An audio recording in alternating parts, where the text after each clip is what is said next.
Selamat siang Ananda. Selamat siang, Bu. Baiklah, perkenalkan nama Ibu Nila Friska Bandola. Ananda bisa panggil Ibu dengan sebutan Bu Nila atau Kak Nila.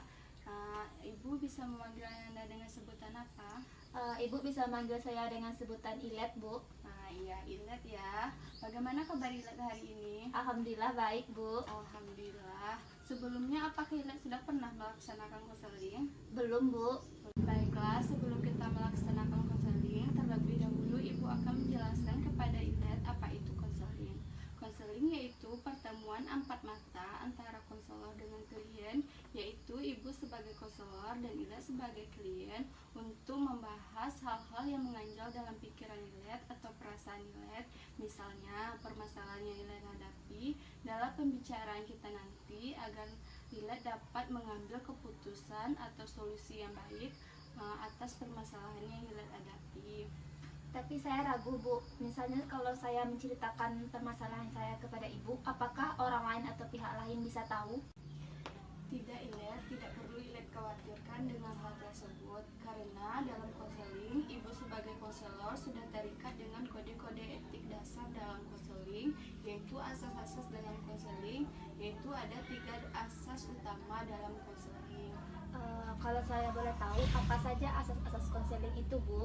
Baiklah, yang pertama yaitu azas kerahasiaan, yaitu di mana Ibu sebagai konselor akan menjaga apapun yang Ibu ceritakan atau yang disampaikan kepada Ibu tidak akan Ibu ceritakan ke siapapun kecuali atas izin Ilet. Yang kedua yaitu azas kesukarelaan, di mana di sini Ibu sukarela dalam melayani Ilet dan membantu Ilet, dan Ibu berharap juga Ilet sukarela dalam melaksanakan konseling, tidak adanya paksaan sehingga proses konseling yang kita lakukan tidak terhambat. Yang ketiga yaitu asas keterbukaan, di mana Ibu berharap kepada Ilet terbuka dalam menceritakan permasalahan yang Ilet hadapi tanpa ada yang Ilet tutup-tutupi, sehingga Ibu dapat membantu Ilet untuk menyelesaikan permasalahan yang Ilet hadapi. Tapi pengalaman saya, Bu, ada teman saya yang menceritakan masalahnya kepada guru BK, tapi sampai guru-guru lain tuh tahu gitu apa kesalahannya. Mungkin itu tidak dari guru BK Ilet, mungkin itu dari guru lain. Kalau dari guru BK, kami sebagai konselor sudah terikat dengan kode-kode etik yang telah Ibu jelaskan kepada Ilet tadi. Jadi hal-hal yang Ilet ceritakan kepada Ibu tidak akan Ibu ceritakan kepada siapapun karena Ibu sudah terkait dengan itu. Oh begitu, Bu. Baiklah, sampai di sini apakah Ilet sudah paham? Paham, Bu. Baiklah ya Ilet, langsung saja apa yang mau Ilet ceritakan kepada Ibu? Jadi akhir-akhir ini saya kurang konsentrasi dalam belajar, Bu. Apa yang mengganggu pikiran Ilet? Tentang hubungan saya dengan teman sebangku saya, Bu. Apa yang terjadi antara Ilet dengan teman sebangku Ilet? Jadi hampir di setiap jam pelajaran itu kami bertengkar, Bu. Jadi apa topik pertengkaran Ilet dengan teman Ilet? Jadi begini, Bu, kan kalau dari pihak perpus kan meminjamkan buku paket itu untuk satu berdua, tapi teman saya tidak mau meminjamkannya kepada saya. Kenapa teman Ilet tidak mau meminjamkan buku kepada Ilet? Mungkin karena ini, Bu, kan setiap habis jam pelajaran itu yang selalu membawa buku paket itu pulang teman saya, bukan saya, Bu. Mungkin teman Ilet merasa keberatan karena selalu membawa buku pulang. Jadi sebaiknya Ilet dengan teman sebangku Ilet bergantian untuk membawa buku pulang ya nak. Oh begitu ya, Bu. Terima kasih, Bu. Iya, sama-sama. Semoga kedepannya hubungan Ilet dengan teman Ilet secepatnya membaik. Amin. Terima kasih, Bu.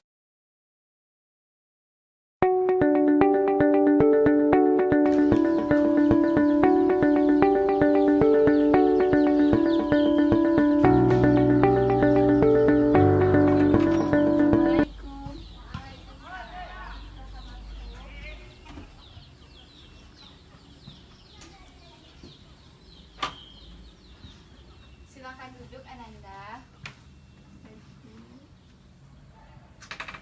Selamat siang, Bu.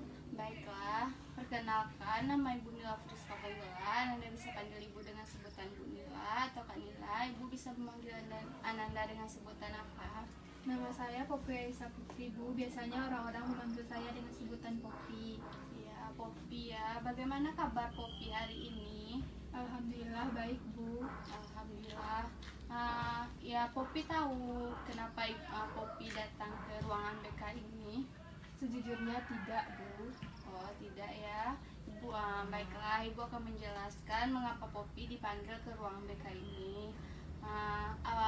Ibu mendapat informasi dari teman sebangku Poppy, yaitu Ilet, bahwasanya Poppy dan Ilet ada sedikit permasalahan. Apakah itu benar? Iya, benar, Bu. Baiklah, sebelum melaksanakan konseling, Poppy tahu apa itu konseling? Tidak, Bu. Baiklah, sebelum masuk ke konseling, Ibu menjelaskan kepada Poppy apa itu konseling.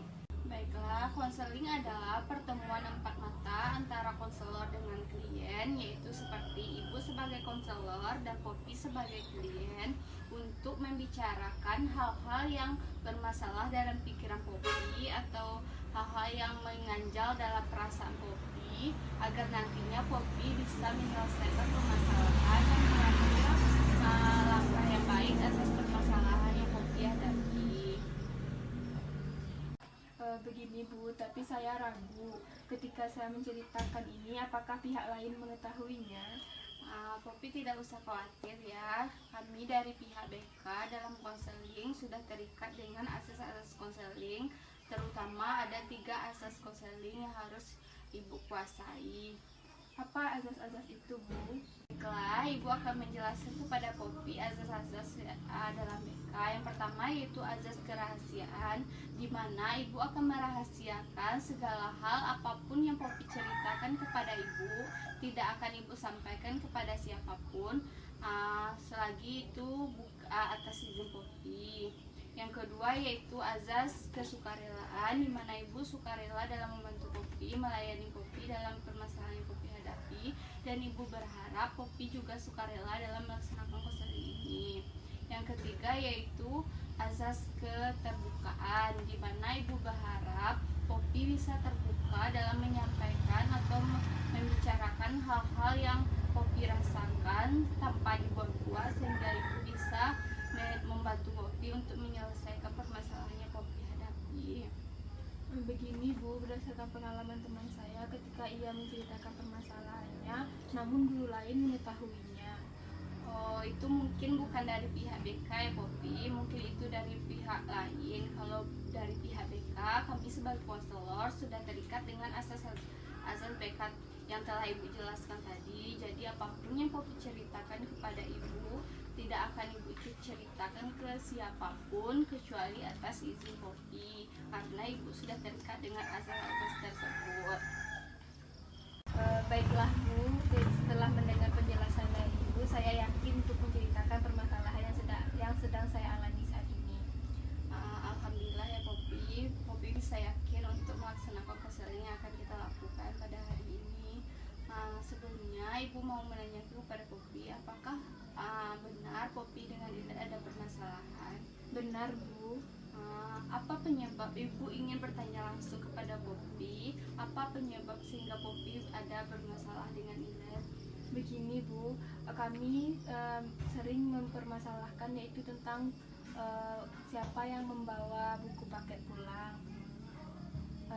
Misalnya ketika saya meminjamkan Ilet buku, namun ia selalu lupa membawa, dan selalu ketika dikembalikan kondisi buku itu tidak dalam kondisi yang baik, seperti buku itu dicoret-coret dan kadang ada bagian yang hilang atau robek. Poppy yakin itu perbuatan dari Ilet? Kalau berdasarkan keyakinan, saya yakin, Bu, itu Ilet yang melakukannya, karena buku itu tidak ada campur tangan orang lain selain kami berdua. Apakah Poppy pernah menanyakan langsung kepada Ilet?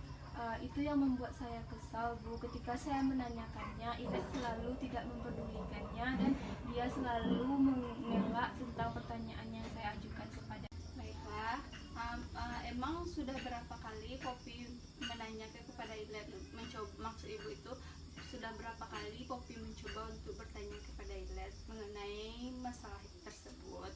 Baru 1 kali, Bu, dan responnya itu tidak sesuai dengan yang saya harapkan. Ketika saya bertanya, responnya itu tidak memuaskan, sehingga saya merasa kesal dan jengkel terhadap Ilet.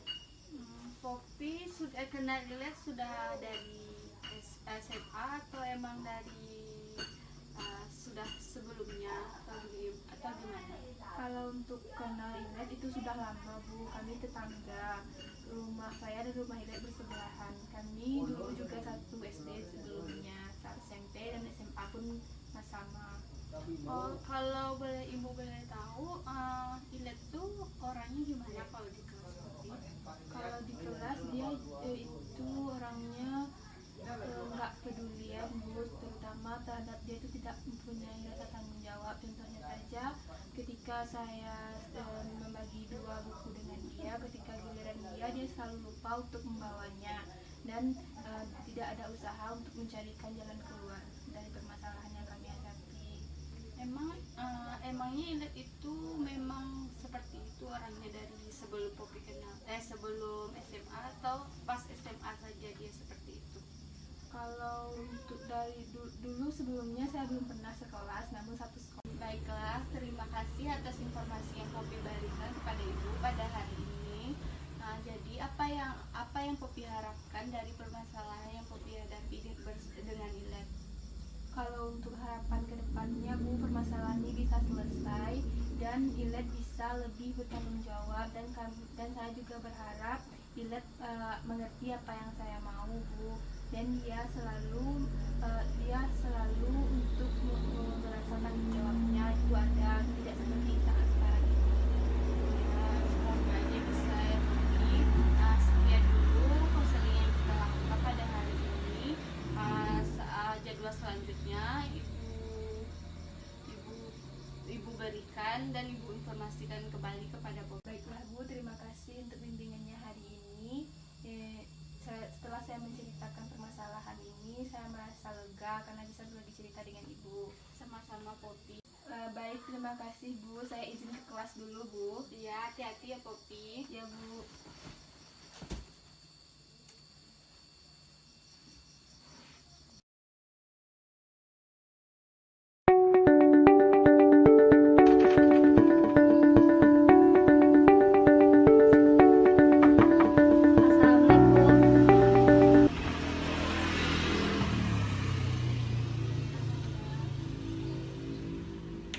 Silakan duduk. Baiklah, selamat siang Ilet. Selamat siang Bu. Baiklah, bagaimana kabar Ilet hari ini? Alhamdulillah baik Bu. Alhamdulillah. Baiklah, di sini Ibu memanggil kembali Ilet ke ruang BK ini tujuannya untuk menyelesaikan permasalahan Ilet dengan Poppy. Dan sebelumnya pada hari kemarin Ibu juga sudah memanggil Poppy untuk ke ruang BK dan Ibu meminta Poppy dan Poppy juga memberikan informasi kepada Ibu. Baiklah, di sini Ibu ingin mendapat informasi dari Ilet. Coba Ilet jelaskan bagaimana keseharian aktivitas Ilet dari pagi sampai malam yang Ilet laksanakan dalam sehari-hari. Kalau pagi Bu, saya biasanya bangun jam 7, kadang jam setengah 8. Setiap itu saya beres-beres berangkat ke sekolah. Saya itu berangkat sekolah kadang pakai angkot, kalau nggak pakai ojek. Terus pas sampai di sekolah saya tuh kadang sering ditegur guru kalau nggak dimarahin karena sering terlambat. Terus seperti biasa saya tuh mengerjakan rutinitas sekolah seperti biasa. Habis itu saya pulang sekolah. Saya pulang sekolah tuh seperti jam biasanya Bu. Saya kalau emang udah bel pulang saya langsung pulang. Terus pas sampai di rumah saya itu ganti baju. Setelah ganti baju saya beres-beres rumah dulu, masak, habis itu baru makan, terus istirahat. Kalau emang kenapa Ilet bisa terlambat pergi sekolah dan sering dimarahi guru?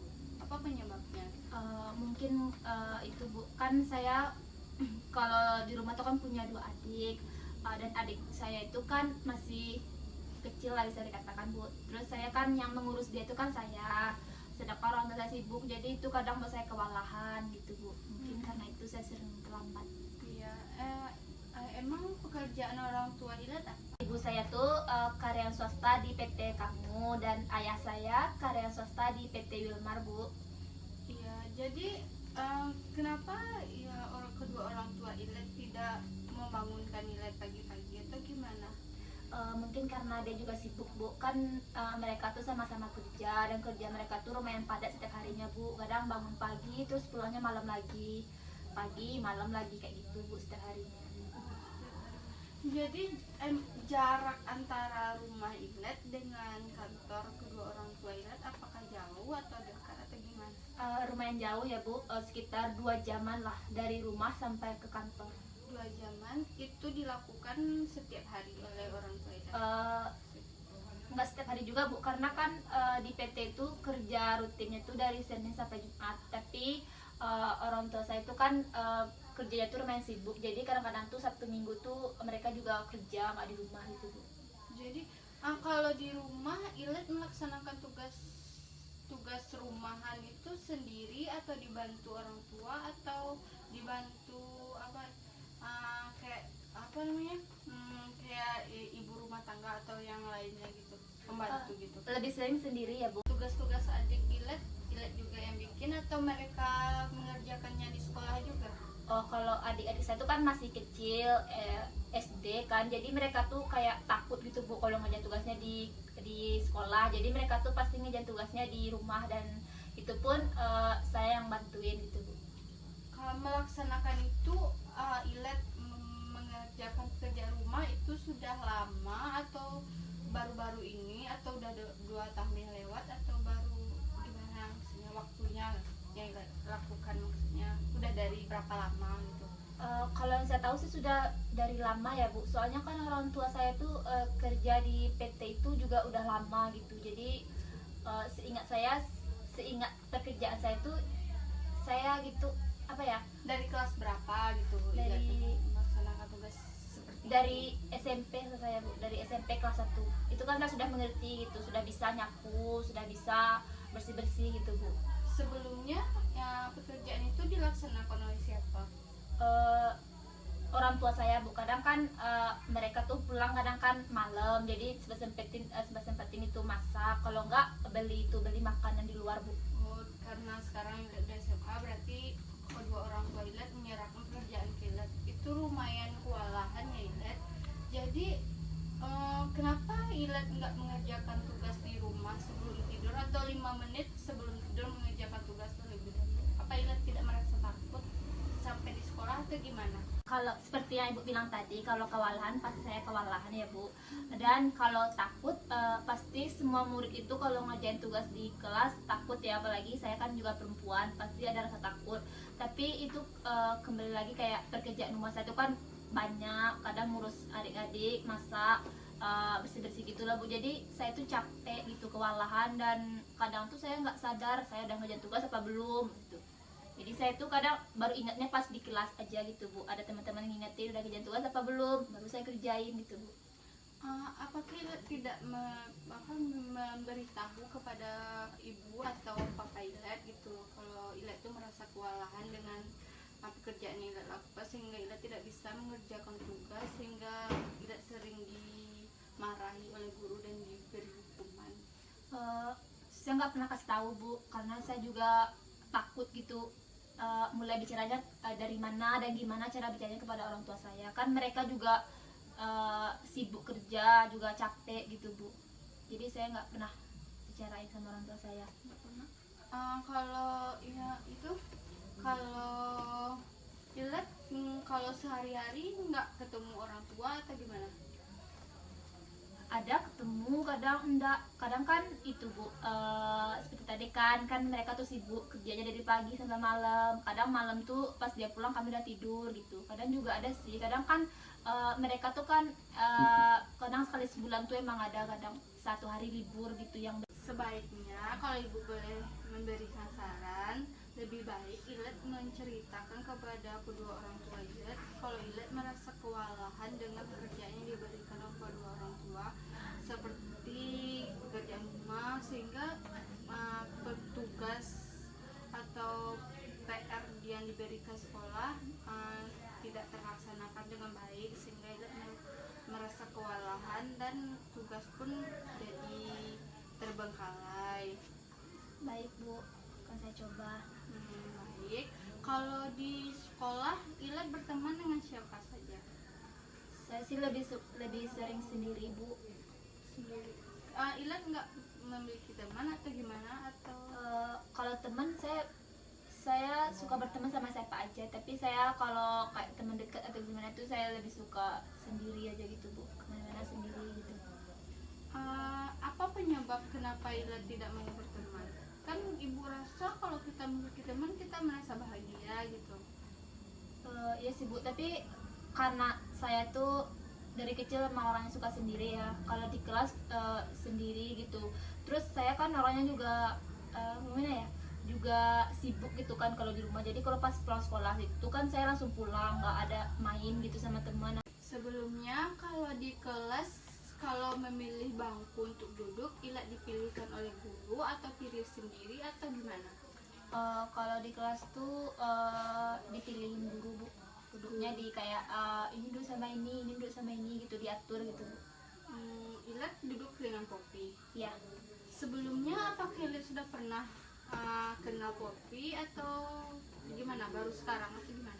Kalau kenal Poppy udah lama ya, Bu. Karena kan kami tetanggaan, jarak rumah juga dekat. Jadi kenalnya tuh udah dari kecil bisa dibilang kan. Kami tuh juga satu SD, satu SMP, dan satu SMA. Cuman pas sekelasnya baru SMA sekarang. Jadi baru sekarang duduknya baru akrab. Iya, baru akrab. Baru akrab dan sebangku itu juga baru sekarang. Kalau Ilet kalau sebangku dengan Poppy apa Ilet merasa nyaman atau merasa risih atau merasa tertekan atau gimana? Kurang nyaman ya, Bu, karena Poppy itu orangnya kan disiplin, terus tegas juga kan, karena dia tuh disiplin, tegas gitu, Bu. Jadi saya kurang suka aja sama sifatnya yang kayak gitu. Bukankah itu baik untuk Ilet? Kan nanti bisa misalnya Poppy mengingatkan Ilet tugas sehingga nantinya Ilet merasa termotivasi gitu. Iya sih baik, tapi kadang saya tuh sering kesel gitu kalau dibilangin Poppy gitu, Bu. Saya merasa marah aja gitu sama Poppy kalau disuruh bawa bukunya telat lah. Apakah Ilet kapan waktunya Ilet memasukkan buku paket ke tas? Lebih seringnya pagi, Bu. Pagi saya kalau beres-beres buku tuh pagi pas berangkat sekolah aja gitu. Terus pas sampai di sekolah Ilet lupa, apakah Ilet tidak meminjam ke kelas lain atau gimana? Saya sih lebih sering nggak minjem ya, Bu, karena saya juga kurang kenal gitu sama kelas-kelas lain atau anak-anak lain gitu, teman-teman lain gitu. Iya Ilet, ibu rasa permasalahan Ilet dan Poppy itu mungkin kurang komunikasi saja. Baiklah, di lain waktu ibu jadwalkan lagi dan ibu panggil Poppy juga. Dan sekian pembahasan kita kali ini. Ibu akhiri. Assalamualaikum warahmatullahi wabarakatuh. Waalaikumsalam warahmatullahi wabarakatuh. Assalamualaikum, Bu. Selamat hati-hati ya Ilet. Ya, Bu.